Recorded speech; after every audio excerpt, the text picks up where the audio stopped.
हम फिलाटेक्स ग्रुप के मैनेजमेंट के साथ चर्चा करने जा रहे हैं। हमारे साथ शो पर जुड़ चुके हैं कपिल कुमरा जी, सीईओ टेक्सफिल फिलाटेक्स ग्रुप। कपिल जी, आपका बहुत बहुत स्वागत है शो पर। आपकी कंपनी ने अभी रिसेंटली एक एमओयू साइन किया है डीकैथलॉन फ्रांस के साथ, पॉलिएस्टर के कपड़े को रिसाइकल करके वापस स्पोर्ट्स के कपड़े बनाने के लिए। इस एमओयू के बारे में हमें और हमारे व्यूअर्स को कुछ और बताइए। क्या एमओयू के डिटेल्स है, कब तक ये एमओयू जारी हो जाएगा, कुछ हमें बताइए इस एमओयू के बारे में। हाँ जी, बिल्कुल। Snehi, first of all thank you इस शो पे बुलाने के लिए। ये जो हमारी जर्नी है डिकैथलॉन के साथ, ये 2 साल पहले शुरू हुई थी भारत टेक्स में। तो वहां जब हमारी टीम डिकैथलॉन की टीम से मिली, तो उन्होंने एक बड़ा सिंपल सवाल किया कि वो एक ऐसा पॉलिएस्टर सप्लाई ढूंढ रहे थे जो टेक्सटाइल वेस्ट, चाहे वो प्री कंज्यूमर है चाहे वो पोस्ट कंज्यूमर है, उसको लेके उससे हाई क्वालिटी यार्न में कन्वर्ट करके उनको सप्लाई कर सके। अब हम इस टेक्नोलॉजी पे 2018 से काम कर रहे थे और 2022 में हमने एक पायलट फैसिलिटी लगाई थी to exactly do this process कि वेस्ट से हमने यार्न बनाया। तो अब पिछले 2 साल में जब हम जुड़ गए डिकैथलॉन के साथ, तो हमने, उनकी टीम ने काफी मेहनत की है, काफी काम किया है, काफी ट्रायल्स किए हैं और उसका नतीजा ये था कि कल हमने उनके साथ एक कॉम्प्रिहेंसिव एमओयू साइन किया है। अब इस एमओयू के जो हैं वो दो मेन जो है रिजल्ट्स और ऑब्जेक्टिव्स हैं।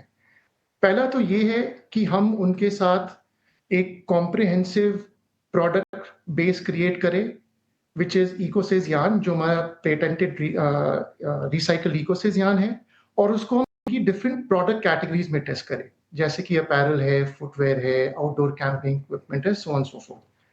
और जो दूसरा इसका ऑब्जेक्टिव है वो ये है कि जो इंडिया भारत की जो एक टेक्सटाइल वेस्ट की प्रॉब्लम है, जो आज end of use textile waste या लैंडफिल में जाता है या उसको आग दी जाती है, तो उसको हम कलेक्ट करके वापस लें, एक इकोसिस्टम बनाएं जिससे हम उसको रिसाइकल करके दोबारा यान बनाएं। तो ये दो मेन ऑब्जेक्टिव्स हैं इस एमओयू के। और ये एमओयू जो है ऑलरेडी इन फोर्स है, तो we are actively now engaged in execution of this MOU. और हमें आपकी प्रोडक्शन कैपेसिटी के बारे में कुछ बताइए। एक कमर्शियल फैसिलिटी 26,750 एमटीपी की आप सेट करने जा रहे हैं, ये कहाँ पर होगी, इसकी कैपेसिटी क्या होगी, टाइमलाइन क्या होगा इस प्लांट के लिए, हमें बताइए, हमारे दर्शकों को थोड़ा। हाँ जी, तो good news is plant already construction में है, काफ़ी ज़ोरों शोर से काम चल रहा है। हमारा एम है कि सितंबर ऑफ नेक्स्ट ईयर तक इसमें कमर्शियल प्रोडक्शन स्टार्ट हो जाएगी और जो हमारी कैपेसिटी होगी वो होगी 26,000 मेट्रिक टन्स पर ईयर। तो ये जो है, इसका जो हम फीड स्टॉक जिसको कहते हैं, जो इसका रॉ मटेरियल हम लेंगे टू कन्वर्ट टू पॉलिएस्टर, वो 100% कपड़े से ही होगा। हम ना कोई वर्जिन मटेरियल यूज कर रहे हैं, ना ही हम कोई पीईटी बॉटल्स यूज कर रहे हैं। और मकसद हमारा ये है कि जैसे ये प्लांट लाइव होता है, हम अपनी ये टेक्नोलॉजी को लेके बाकी देशों में जाएं जहां पर इसकी बहुत ही डिमांड है और बहुत ही मांग है, और साइमल्टेनियसली हम 2-3 प्रोजेक्ट्स अगले 5 साल में इंडिया से बाहर एग्जीक्यूट करें। तो दो चीजें, एक तो हम इंडिया में कैपेसिटी बढ़ाएंगे जैसे जैसे इंडिया में डिमांड बढ़ती है इसकी, और हम बाहर भी एक ग्लोबल फुटप्रिंट लेके जाएंगे। और इस नई कैपेसिटी के लिए आपका कैपेक्स प्लान क्या रहेगा? इसके लिए आप इंटरनली इसको फंड करेंगे या कोई फंड रेजिंग आप जारी करेंगे आगे जाके? नहीं, ये इसका जो कैपेक्स है ये 300 करोड़ का, ये ऑलरेडी सैंक्शन हो चुका है और इसकी सारी फंडिंग जो है सिक्योर है। वो आएगी हमारे इंटरनल अक्रूवल से और थोड़ा बाकी जो है वो डेट से आएगी। हम मार्केट में कोई इसके लिए अभी फंड रेजिंग नहीं कर रहे। जो हमारे बाकी जो विदेशी कंपेटिटर्स हैं, मोस्टली वो सारे जो है मार्केट में जाके एक्सटर्नल पी फंडिंग लाने की कोशिश कर रहे हैं। तो उस मामले में हम काफी सिक्योर हैं।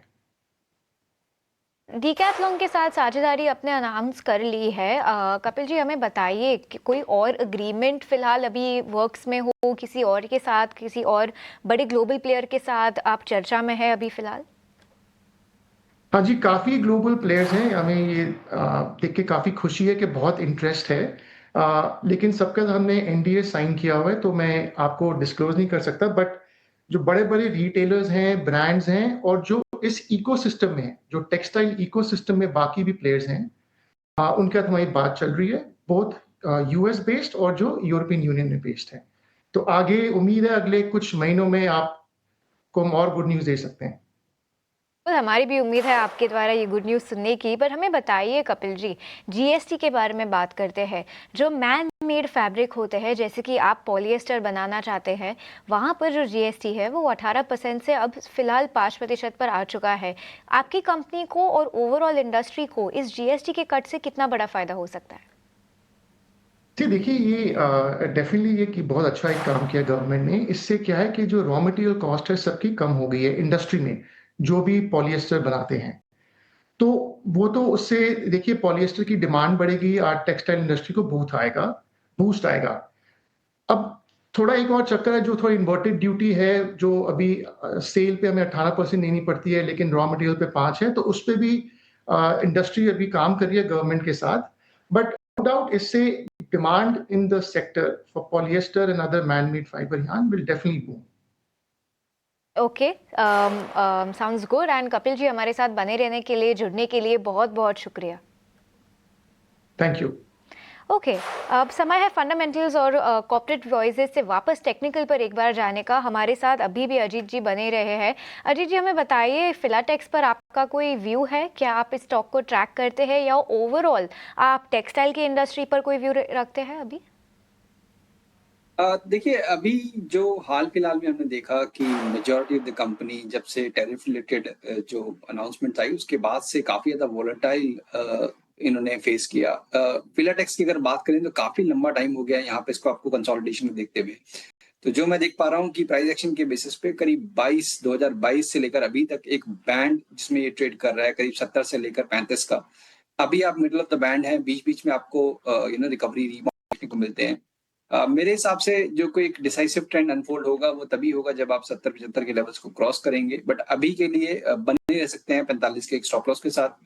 टेक्सटाइल सेक्टर में देखिए कुछ एक ऐसे नाम हैं जैसे केपीआर मिल्स है, जहाँ पे कि आपने देखा कि काफी ज्यादा कंसिस्टेंसी रही है, बावजूद इसके कि मार्केट में बहुत सारी चीजें निकल के आती रही हैं। यहाँ पे आपने काफी एक स्टेडी और एक बैलेंस्ड मूव देखा है। तो मुझे लगता है कि ये एक ऐसा कुछ काउंटर है जहाँ पे कि आप फोकस कर सकते हैं।